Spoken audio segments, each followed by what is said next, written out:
नमस्कार दोस्तों। नाग पंचमी की पौराणिक कहानी। प्राचीन काल में एक सेठ जी के 7 पुत्र थे।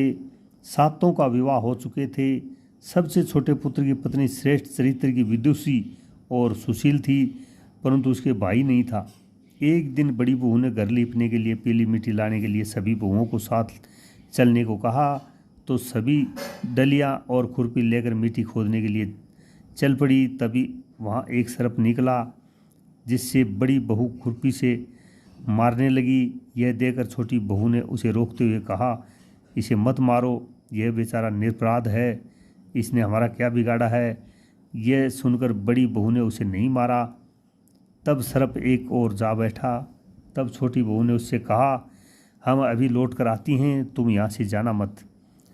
यह कहकर वह सबके साथ मिट्टी लेकर घर चली गई और वहाँ कामकाज में फंसकर सर्प से जो वादा किया था उसे भूल गई।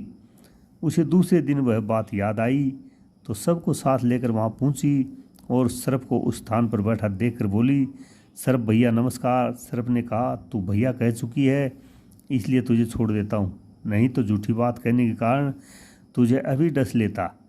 वह बोली, भैया मुझसे भूल हो गई, उसकी क्षमा मांगती हूँ। तब सर्प बोला, अच्छा तो आज से मेरी बहन हुई और मैं तेरा भाई हुआ, तुझे जो मांगना हो मांग ले। वह बोली, भैया मेरा कोई नहीं है, अच्छा हुआ जो तू मेरा भाई बन गया। कुछ दिन व्यतीत होने पर वह सर्प मनुष्य का रूप रखकर उसके घर आया और बोला कि मेरी बहन को भेज दो। सब ने कहा कि इसके तो कोई भाई नहीं था, तो वह बोला, मैं दूर के रिश्ते में इसका भाई हूँ, बचपन में ही मैं घर से बाहर चला गया था। उसके विश्वास दिलाने पर घर के लोगों ने छोटी को उसके साथ भेज दिया। उसने रास्ते में बताया कि मैं वही सर्प हूँ, इसलिए तू डरना नहीं और जहाँ चलने में कठिनाई हो वहाँ मेरी पूँछ पकड़ लेना। उसने कहे अनुसार ही किया और इस प्रकार वह उसके घर पहुँच गई। वहाँ के धन ऐश्वर्य को देखकर वह आश्चर्यचकित हो गई। एक दिन सर्प की माता ने उससे कहा, मैं एक काम से बाहर जा रही हूँ, तो अपने भाई को ठंडा दूध पिला देना। उसे ये बात ध्यान नहीं रही और उसने गर्म दूध पिला दिया, जिससे उसका मुख बहुत ही ज़्यादा जल गया।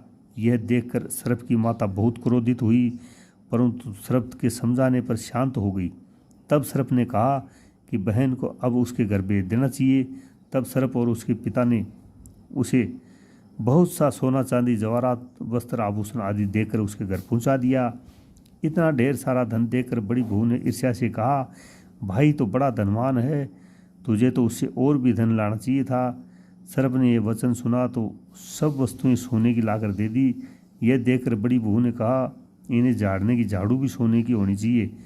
तब सर्प ने झाड़ू भी सोने ला करके रख दी। सर्प ने छोटी बहू को हीरा मणियों का एक अद्भुत हार भी दिया, जिसकी प्रशंसा उस देश की रानी ने भी सुनी और वह राजा से बोली कि सेठ की छोटी बहू का हार मेरे पास यहाँ पर आना चाहिए। राजा ने मंत्री को हुक्म दिया कि उससे वह हार लेकर शीघ्र उपस्थित हो। मंत्री ने सेठ जी से जाकर कहा कि महारानी जी छोटी बहू का हार पहनेगी, वह उससे लेकर मुझे दे दो। सेठ जी ने डर के कारण छोटी बहू से हार मांग करके उसको दे दिया। छोटी बहू को यह बात बहुत बुरी लगी। उसने अपने सर्प भाई को याद किया और आने पर प्रार्थना की, भैया रानी ने हार छीन लिया है, तुम कुछ ऐसा करो कि जब वह हार उसके गले में रहे तब तक के लिए सर्प बन जाए, और जब वह मुझे लौटा दे तब हीरों और मणियों का हो जाए। सर्प ने ठीक वैसा ही किया। जैसे ही रानी ने हार पहना वैसे ही वह सर्प बन गया।